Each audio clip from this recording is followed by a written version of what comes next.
반갑습니다. 이번 차시에서는요, 저번 시간에 우리가 개발 환경 구성하고 그리고 구글 개발자 등록까지 했죠. 그래서 이번 차시에서는요, 앱 인벤터 실제로 아주 간단한 앱을 한번 만들어 보면서 앱 인벤터의 화면 구성, 인터페이스는 어떻게 되어 있는지 그거에서 한번 살펴볼 거고요. 그리고 이제 정말 어떻게 보면 굉장히 중요한 부분이에요. 실제로 우리가 만들고 있는 앱을 어떻게 실제 기기에서 작동하는지 테스트해 볼 수 있는 그 연결 방법 총 3가지가 있는데요. 그것들을 하나씩 한번 차근차근 알아보도록 하겠습니다. 일단 우리 앱 인벤터라는 프로그램이 굉장히 간단해요. 간단한데 그 간단하다는 기준이 사실 조금 사람마다 다를 수는 있습니다. 일반적으로 앱을 개발하는 구글 안드로이드 스튜디오 같은 것들은 굉장히 복잡한 인터페이스를 가지고 있어요. 그래서 그거에 비해서는 간단하지만 그래도 좀 생소한 용어들이 많습니다. 팔레트니, 컴포넌트니, 인터페이스니, 레이아웃이니, 이런 아주 평소에는 우리가 잘 쓰지 않는 용어들이 있어서 그런 용어들 때문에 조금 어려움을 느끼실 수도 있다라고 생각이 들어서요. 그런 것들을 한번 아주 간단한 앱을 제작하면서 차근차근 하나씩 말씀을 드려보도록 하겠습니다. 그리고 앱을 개발하다 보면 실제로 핸드폰 기기가 대부분 있으신 분도 있겠지만 아이폰을 쓰고 계시거나 또는 기기를 지금 당장 내가 테스트용으로 쓸 수 있는 기기가 없다라고 하셨을 때 에뮬레이터라는 걸 이용해서도 테스트를 할 수 있거든요. 그래서 그것도 같이 보도록 하겠습니다. 실제로 우리 이제 앱 인벤터 화면으로 가서요. 같이 볼게요. 앱 인벤터 접속 우리 구글 크롬 브라우저로 주소창에다가 앱 인벤터라고 치시고 가장 위에 뜨는 항목을 클릭하시면 우리가 이제 매일매일 보게 될 앱 인벤터 메인 화면으로 오게 됩니다. 그래서 크리에이트 앱이라고 노란색으로 되어 있는 왼쪽 상단의 버튼을 클릭하면 우리가 이제 앱을 만드는 화면으로 들어갑니다.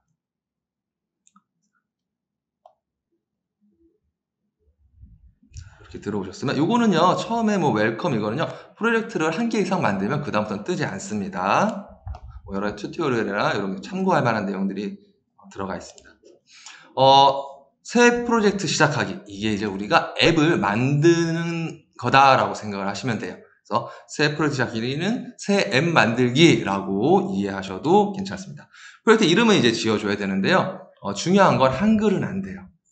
나중에 우리가 앱을 만들다가 앱의 어떤 컴포넌트 이름이나 이런 것들은 한글로 쓸 수 있지만요. 프로젝트 이름은 영어로만 가능합니다. 그래서 처음 우리는 간단한 앱을 만들어 보고 이름은 자유롭게 지어주셔도 되는데요. 저는 그냥 이렇게 짓도록 하겠습니다. 테스트 앱이라고 지어줄게요. 테스트 앱 확인. 그러면 이렇게 새로 프로젝트가 하나 만들어지면서 자동으로 우리가 앱을 제작하는 화면으로 들어옵니다. 자, 여기 보시면 크게 4부분으로 나눠져 있는 걸 볼 수가 있어요. 이렇게 길게 4개가 있죠. 왼쪽은 팔레트. 우리 미술 그림 그릴 때 팔레트 쓰죠. 팔레트 이렇게 물감 짜놓고 내가 필요한 색만 이렇게 콕콕 찍어서 쓰는 그런 개념이라고 이해를 하시면 됩니다. 그래서 왼쪽에는요, 우리가 앱을 만들 때 쓰는 여러 가지 요소들, 버튼, 체크박스, 이미지, 그 다음에 레이블, 이런 여러 가지 상호작용하는 요소들이 있잖아요. 그러한 것들이 요 사용자 인터페이스에 들어가 있습니다. 여기 있는 걸 우리가 실제 앱을 넣은 게 아니라 넣을 수 있는 그 목록들이라고 생각을 하시면 돼요. 그 밑에는요, 레이아웃이라고 써요. 지금 여기 탭이 여러 개 있는 거죠. 사용자 인터페이스, 그 다음에 그 밑에는 레이아웃. 레이아웃은 뭐냐면 우리가 어떠한 그 화면 디자인을 할 때 막 넣지 않죠. 가로, 세로 정렬을 해서 넣는데요. 사실 우리가 이 앱 화면은요, 하나의 빈 상자라고 생각하셔도 좋아요. 이 상자 안에 우리가 물건을 차곡차곡, 다시 말해서 이 사용자 인터페이스들을 차곡차곡 쌓을 겁니다. 그럴 때 우리가 상자에 어떻게 파티션해서 넣으면 어때요? 보기도 좋고 이렇게 좀 깔끔하게 만들 수가 있죠. 그래서 얘네들은요, 레이아웃은 파티션이라고 생각해도 좋습니다.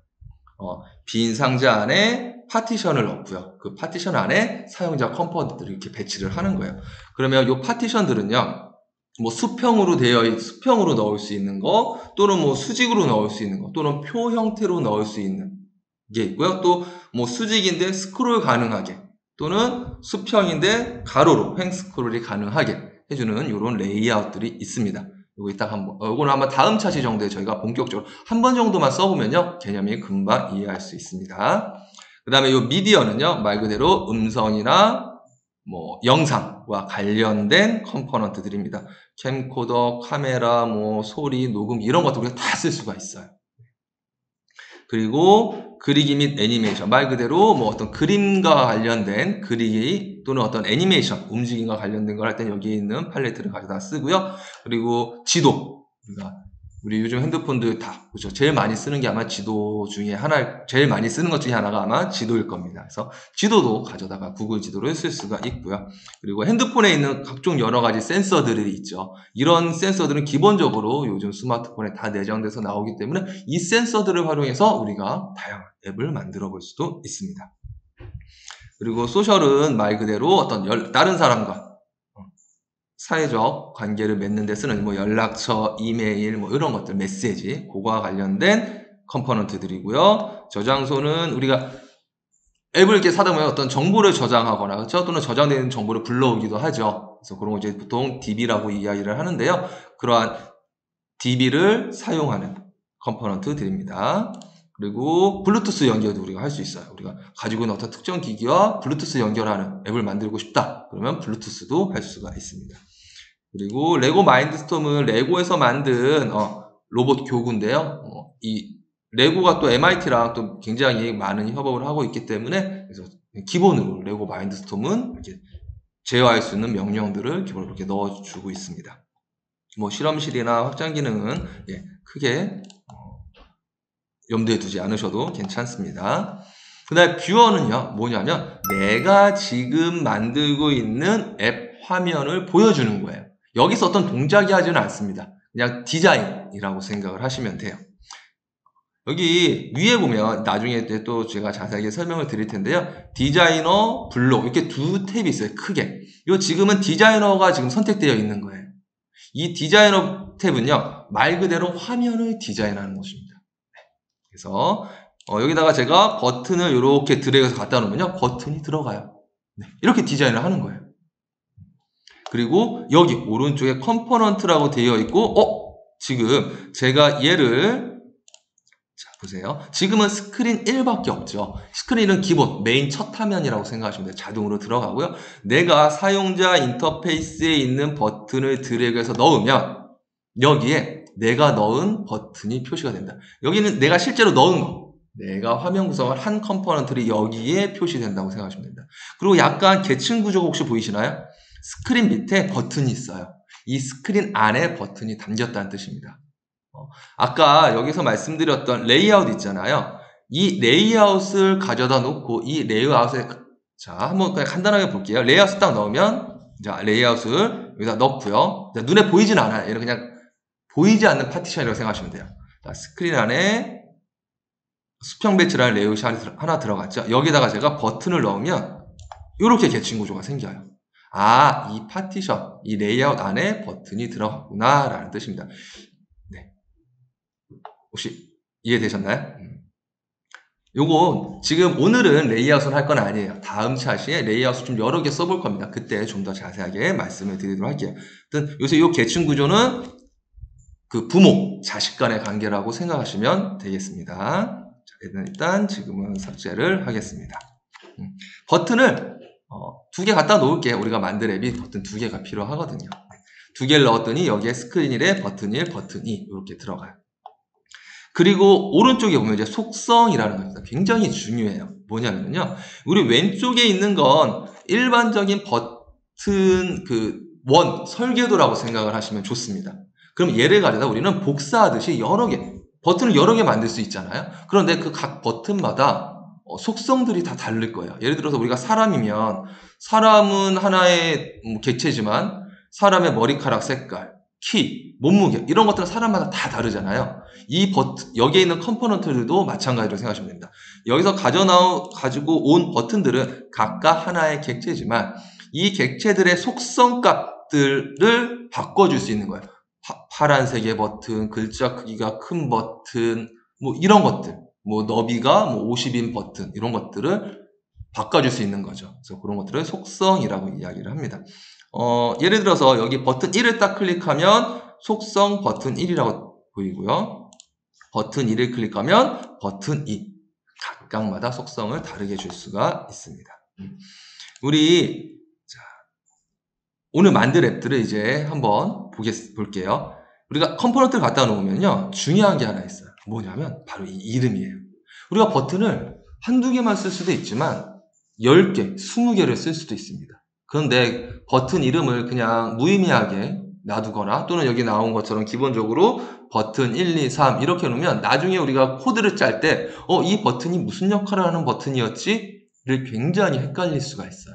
그래서 처음에 우리가 어떤 것든 컴포넌트가 됐던 나중에 우리가 사용하게 될 변수가 됐던지 간에 이름은 굉장히 잘 정해줘야 됩니다. 이 버튼이 무슨 역할을 하는 버튼인지. 오늘 저희가 만들어 볼 건 뭐냐면요. 이 버튼 1을 클릭하면 배경이 파란색으로 바뀌고 버튼 2를 클릭하면 배경이 노란색으로 바뀌는 앱을 한번 간단하게 만들어 볼 거예요. 그래서 이 버튼 1의 역할은요. 자, 이름 바꾸기, 버튼 2 클릭하고 이름 바꾸기. 얘는요. 파란색으로 바꾸는 버튼이죠. 방금 말씀드렸다시피. 그리고 얘는 버튼이에요. 그래서 앞에다가 B라고 이렇게 쳐주시면 B는 버튼이구나. 그러니까 뭐 정해진 건 아니고 나름대로의 규칙과 약속을 정해놓으면 좋습니다. 왜냐면 우리가 나중에 버튼만 쓸 게 아니라 체크박스도 쓰고 이미지도 쓰고 레이블도 쓸 거거든요. 걔네들을 구분해 놓으면 좀 좋아요.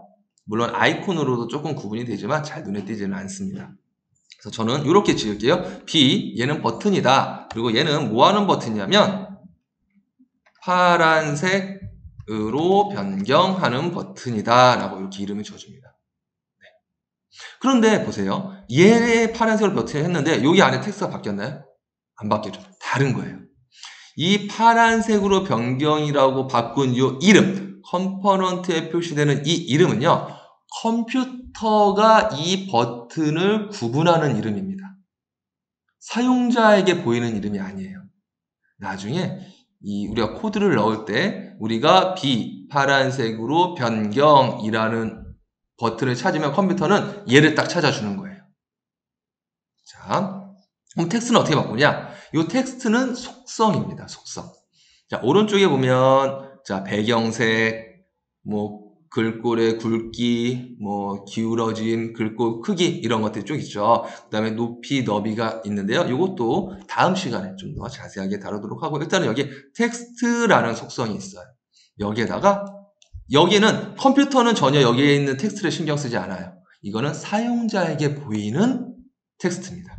그래서 이 버튼에 뭐라고 표시할 거냐면 저는요. 파란색으로 변경하기라고 딱 쓰겠습니다. 그러면 여기에 입력하는 순간 여기 뷰어 화면에 버튼에 파란색으로 변경하기로 바뀌는 게 보이실 거예요. 네. 이거는 사용자가 보는 거고요. 컴퓨터가 알아듣고 있는 이름은 바로 이 컴포넌트에 지어준 이름이에요. 이거는 꼭 구분을 해 주셔야 됩니다. 자, 두 번째 버튼 이름 얘도 마찬가지로 이렇게 바꿀게요.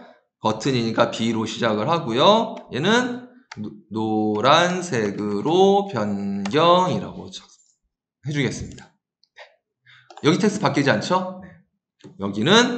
여기 이 텍스트 여기에 있는 것들은요. 이 버튼의 속성을 바꿔줘야 되는 거고요. 여기에 보이는 건 컴퓨터는 신경 쓰지 않는다. 이 앱을 사용하는 사용자에게 보이는 부분이다 라고 생각을 하시면 됩니다.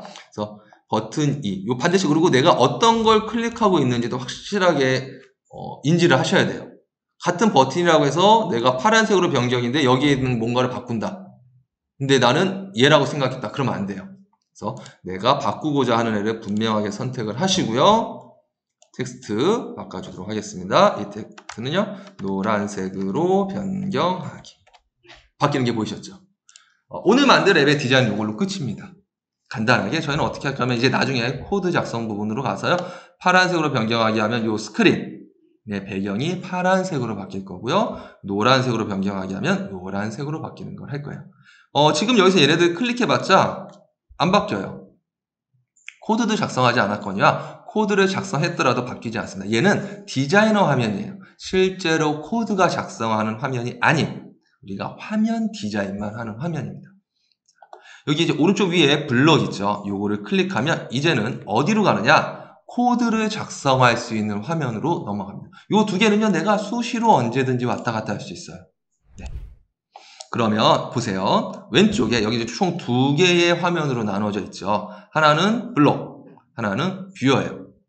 여기서의 블록은 뭐냐면 우리가 사용할 명령어들에 담겨 있는 공간입니다. 크게 여기 보면은 맨 위에 공통 블록이라고 있죠. 이거는 어떤 특정한 컴포넌트에 한정된 블록이 아닌 모든 컴포넌트에 공통적으로 쓰일 수 있는 블록들. 뭐 논리라든가 또는 뭐 조건이라든가 반복이라든가 기타 여러 가지 뭐 연산이라든가 그러한 것들을 할 수 있는 블록들, 공통된 블록들, 일반적인 명령어라고 생각하시면 되겠죠. 그런 것들이 모여 있는 곳입니다. 여기 있는 거 지금 일일이 하나씩 다 아실 필요는 없어요. 우리가 앞으로 차근차근 앱을 만들면서 점점 하나씩 다룰 수 있는 블록들을 늘려갈 수 있도록 하겠습니다. 그 다음에 이제 보시면 밑에 스크린이라고 되어 있죠. 여기에 뭐냐면 우리가 아까 디자이너 탭에서 넣었던 스크린 1은 기본으로 들어간다 그랬고요. 그렇죠? 첫 화면이니까 그 안에 우리는 버튼 두 개 넣었죠. 파란색으로 변경, 노란색으로 변경. 그게 여기 이제 이렇게 들어가 있습니다. 스크린을 클릭하면요. 이 스크린을 제어할 수 있는 명령 블록들이 뜨는 거예요. 그리고 버튼을 클릭하면요. 이 버튼과 관련된 명령 블록들이 뜹니다. 그래서 우리가 나중에 뭐 레이블도 넣고 할 텐데요. 내가 바꾸고자 하는 또는 제어하고자 하는 컴포넌트를 클릭해서 거기서 명령어를 가지고 오셔야 돼요. 내가 버튼을 터치했을 때 뭔가를 하고 싶다. 그러면 버튼에 가셔야 되는 거고요. 내가 레이블을 넣었는데 그 레이블에 뭔가를 바꿔주고 싶다. 그러면 그 레이블 컴포넌트로 가셔야 됩니다. 자, 그래서 우리는 파란색으로 변경을 클릭했어요. 다시 말해서 클릭은 여기서 이제 터치가 되겠죠. 우리 핸드폰에서는 터치를 했을 때 뭔가를 하고 싶다. 요거를 가지고 옵니다. 요건 이제 이벤트 블럭이라고 하는데요. 얘는 언제 실행이 되느냐? 얘는 그냥 딱 대기 상태에 있는 거예요. 우리가 앱을 딱 깔면 그러다가 파란색으로 변경이라는 버튼을 클릭하는 순간 여기 C자 모양으로 되어 있는 요 공간 안에 있는 명령 블럭들이 실행되는 겁니다. 클릭할 때마다 여기에 있는 부분이 실행이 되는 거예요.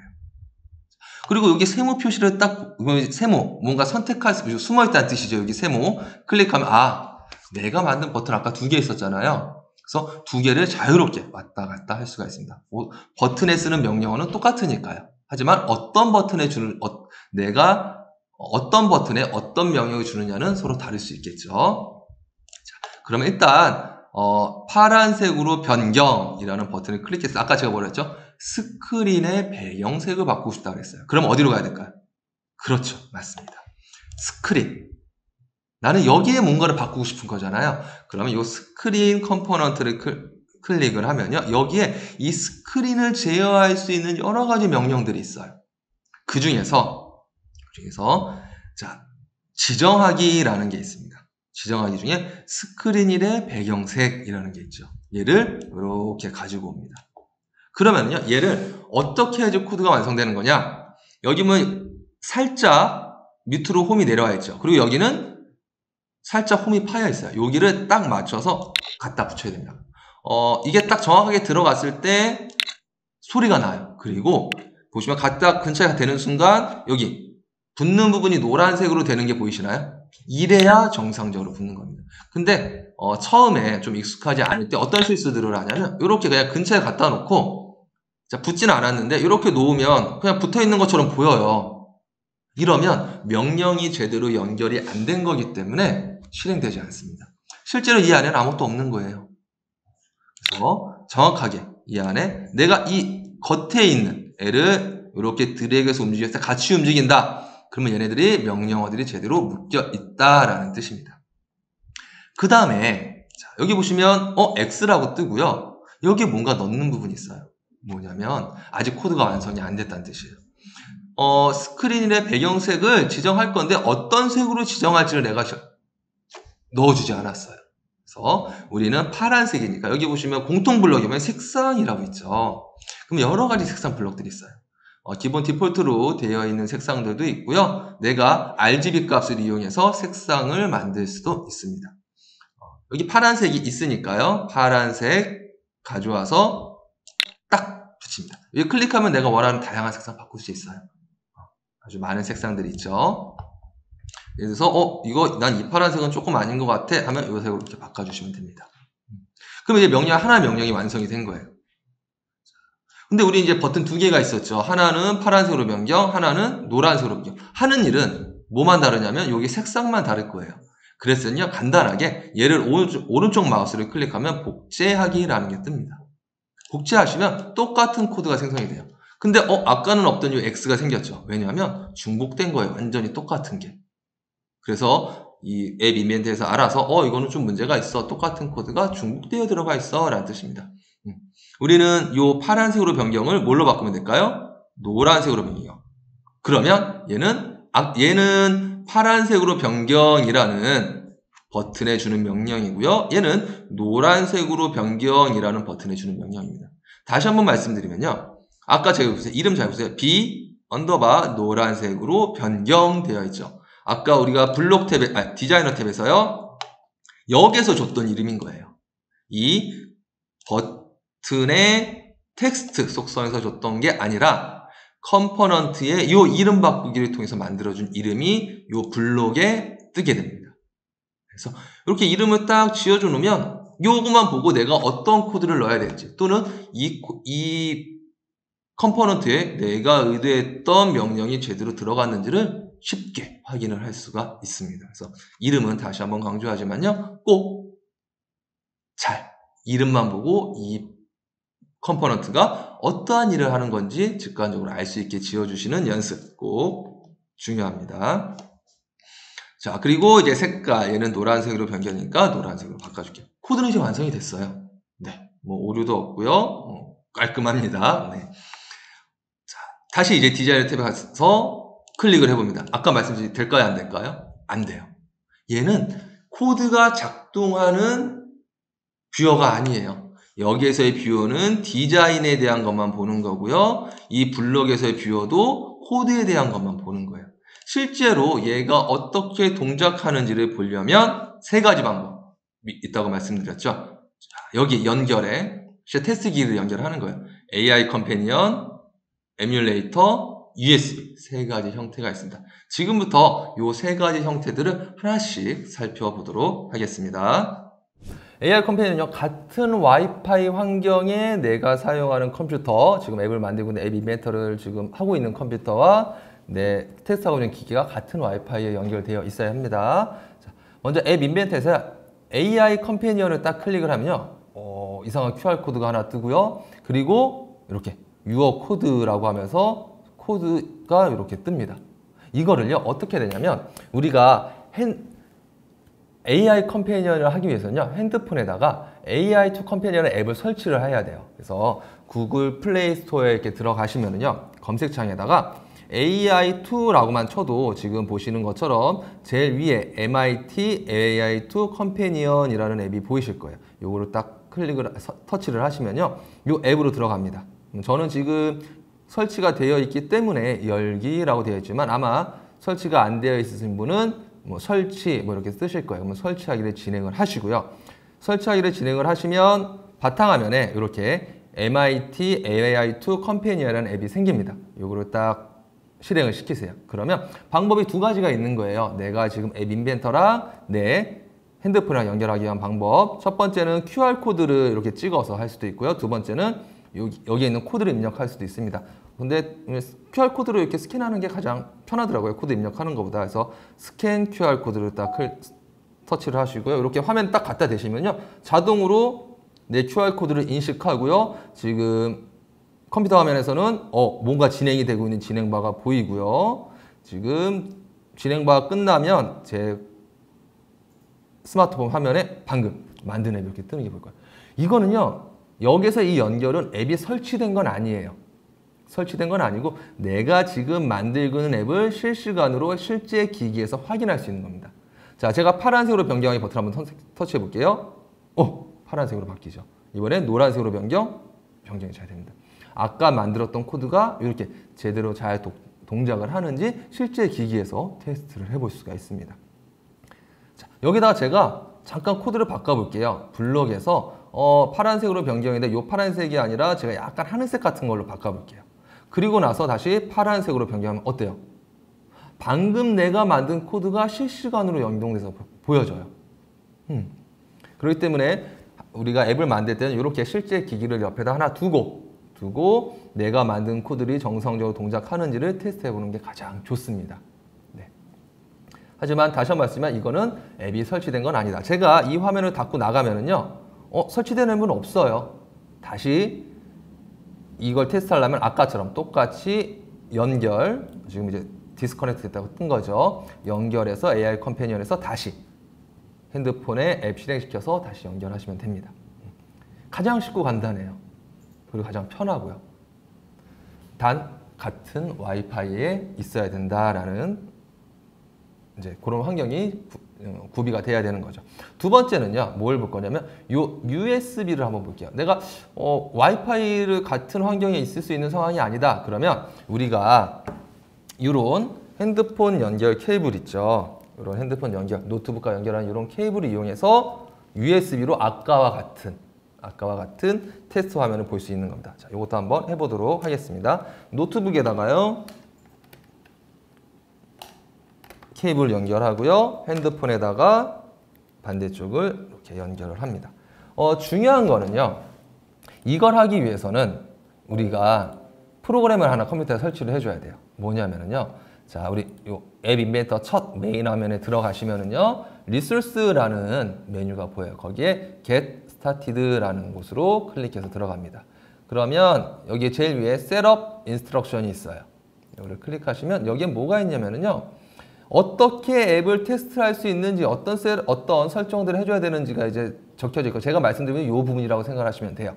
방법이 방금 했던 게 바로 뭐냐면 우리 AI 컴패니언으로 와이파이로 연결했던 요거예요. 지금 우리가 해볼 건 뭐냐면요, USB 케이블로 연결하는 요겁니다. 요걸 하려면은 뭐가 필요하냐면 여기 인스트럭션 들어가시면 프로그램을 하나 설치해야 되는데 바로 AI 스타터라는 프로그램을 설치를 해주셔야 돼요. 그래서 스텝 1에 있는 뭐 맥, 윈도우 또는 리눅스 자신의 운영체제에 맞는 것을 클릭을 딱 해주시면 AI 스타터를 다운받을 수 있는 창이 열리고요. 그래서 다운로드 버튼을 클릭하시면 됩니다. 클릭하시면 파일이 하나 이렇게 자동으로 다운이 돼요. 자, 저는 시간이 좀 오래 걸리니까요. 그리고 나서 다운로드 폴더에 들어가시면 이런 파일이 하나 다운받아집니다. 얘를 더블 클릭해서 설치를 해주면 돼요. 그냥 다른 설정 건드리실 건 없고요. 다음 해서 설치를 쭉 진행해 주시면 됩니다. 그런데 또 한 가지 해야 될 게 있어요. 그게 바로 뭐냐면 우리가 실제로 앱 마켓에 등록되지 않은 USB 연결을 통해서 뭔가 앱을 테스트를 하려면요, 핸드폰에 개발자 기능이라는 게 있고 그 개발자 기능에서 USB 디버깅을 그러니까 오픈시켜줘야 돼요. 쓸 수 있게 해줘야 비로소 이 USB 선을 통해서 내 노트북과 스마트폰이 뭔가 프로그램에 대한 데이터를, 정보를 주고받을 수 있게 됩니다. 그래서 그 설정은 어디냐? 핸드폰마다 개발자 옵션에 들어가는 게 약간 다를 수 있는데요. 제가 가지고 있는 핸드폰을 기준으로 설명을 드리겠습니다. 저와 다른 기종이시거나 다른 제조 회사의 핸드폰은요, 아마 구글 검색창에 개발자 옵션 활성화하기, 스마트폰 개발자 모드 들어가기라고 검색을 하시면 아마 굉장히 많은 정보들이 나올 겁니다. 들어가는 방법은요, 일단 설정에 들어갈게요. 그런 다음에 밑으로 쭉 내리시면 휴대전화 정보라는 게 있습니다. 그리고 나서요, 여기 보시면 소프트웨어 정보라는 탭이 있을 거예요. 이거를 클릭을 합니다. 그러면 이렇게 이상한 영어들이 있는데요, 거기에 빌드 번호라고 되어 있는 게 있어요. 보이시죠? 얘를 이렇게 막 터치를 합니다. 그러면 갑자기 패턴을 그리라 그래요. 그러면 여러분들이 쓰시고 계신 패턴을 입력을 합니다.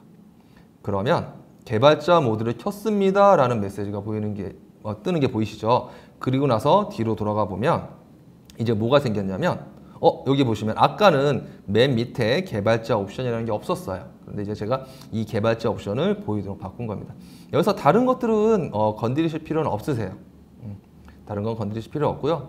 자, 여기 쭉 내려보면요, 디버깅에 USB 디버깅이라고 되어 있죠. 요거가 지금 꺼져 있는데 요거만 딱 허용을 해주십니다. 그러면 이제 정상적으로 제가 만들고 있는 앱 인벤터와 이 제 핸드폰이 연결이 돼서 USB 모드로 우리가 만든 앱을 테스트해 볼 수가 있는 거예요. USB 연결을 할 때는요, 에뮬레이터도 마찬가지지만요, AI 스타터, 아까 우리가 설치했던 요 AI 스타터 있죠? 요거를 실행해서 이렇게 실행된 창이 떠 있는 상태에서 연결을 하셔야 돼요. 이거 닫지 마시고 내려주신 다음에 핸드폰 USB랑 연결해 주시고요. 아까 디버깅 모드도 활성화 시켰죠? 연결에 USB를 클릭을 합니다. 그러면 이렇게 잠깐만요. 에러가 나왔네요. 다시 이럴 때는요, 뭐 초기화를 한번 해주시고요. 또 다시 USB를 이렇게 클릭을 해주십니다. 오류가 이렇게 연결을 끊었다가 다시 했다가 하면은 종종 안 되는 경우들이 있어요. 그러면은 뭐 초기화도 한번 해주시고요. 그래도 안 된다. 그러면 뭐 크롬 창을 닫거나 또는 뭐 재부팅하면 또 되는 경우도 있습니다. 네. USB 연결은 그렇게 안정적이지는 않더라고요. 그래서 아까 처음에 했던 AI to 컴패니언으로 하는 게 가장 안정적이고 좋습니다. 보시면 이렇게 연결이 끝났으면 제 화면 보시는 것처럼 아까 우리가 AI to 컴패니언으로 했던 거랑 똑같은 화면이 제 스마트폰에 뜨는 게 보이시죠? 네. 그래서 파란색으로 변경, 노란색으로 변경. 지금 요거는요, 이렇게 USB 케이블로 연결을 한 겁니다. 와이파이도, 핸드폰 와이파이도 지금 저는 꺼놨습니다. 네. 이렇게 해서 USB 연결을 한번 좀 알아봤고요. 아까랑 똑같습니다. 제가 여기서 예를 들어서 텍스트를 바꾼다. 뭐 버튼에 파란색으로 변경하기를 그냥 파란색으로 변경으로만 이렇게 바꾸면요, 여기에 바로 이렇게 반영이 돼서 보이는 게 보이시죠? 제 스마트폰 화면에 실시간으로 내가 앱을 확인할 수 있습니다. 마지막은 에뮬레이터. 내가 스마트폰도 없고 뭐 이렇게 좀 테스트할 수 있는 기기가 없는데 앱을 만들고 싶다. 그러면은요, 여기 연결에 자, 초기화 이제 아까 거 끝내고요. 자, 초기화 한번 해주고 에뮬레이터를 이렇게 다 클릭을 합니다. 에뮬레이터를 시작하고 있습니다. 좀 기다려주세요 라는 메시지가 뜨고요. 조금 기다리면 가상의 안드로이드 기기가 생깁니다. 여기 아래에 지금 반짝반짝하네요. 지금 부팅이 되고 있죠. 이렇게. 그러면 이 가상의 기기로 내가 만든 앱을 테스트를 해볼 수가 있습니다. 근데 단점은요, 좀 굉장히 정말 구형 안드로이드 기기가 뜨고요. 또 하나는 스마트폰이 가지고 있는 각종 하드웨어 센서들 있잖아요. 그것들을 테스트 해보기가 좀 어렵습니다. 얘는 가상의 기기이기 때문에. 그래서 가급적이면 에뮬레이터는 정말 어쩔 수 없는 경우에만 활용을 하고요. 여러분들이 가지고 계신 스마트폰 기기로 활용을 하시는 게 가장 좋겠습니다. 네. 지금 여기 보면 이제 버전 체크를 했는데 업데이트를 해라 라는 얘기가 해요. 그러면 이렇게 업데이트를 진행을 해주면요, 정상적으로 여기 보면 다시 할래? 오케이, 인스톨 눌러주면 다시 AI 컴패니언이 다시 업데이트 되면서 정상적으로 우리가 만든 앱이 여기에 올라가게 됩니다. 네. 이제 정상적으로 에뮬레이터가 부팅이 되고 AI 컴패니언 업데이트가 끝나니까 방금 우리가 만든 앱이 에뮬레이터에서 뜬 게 보이실 거예요. 그래서 파란색 버튼 클릭하면 바뀌고요. 노란색으로 변경하면 바뀝니다. 네. 지금까지 오늘 총 화면 간단한 앱 만들면서 우리 앱 제작하는 화면을 알아봤고요. 그리고 연결하는 세 가지 방법을 살펴봤습니다. 다음 시간부터는 진짜 본격적으로 앱을 제작해 보도록 하겠습니다. 다음 시간은요, 카메라로 사진을 찍은 사진 위에 우리가 간단한 그림판처럼 색깔을 선택하고 펜의 굵기를 선택해서 그 사진에 그림을 그릴 수 있는 앱을 제작해 보도록 하겠습니다. 네. 오늘 고생 많으셨습니다. 감사합니다.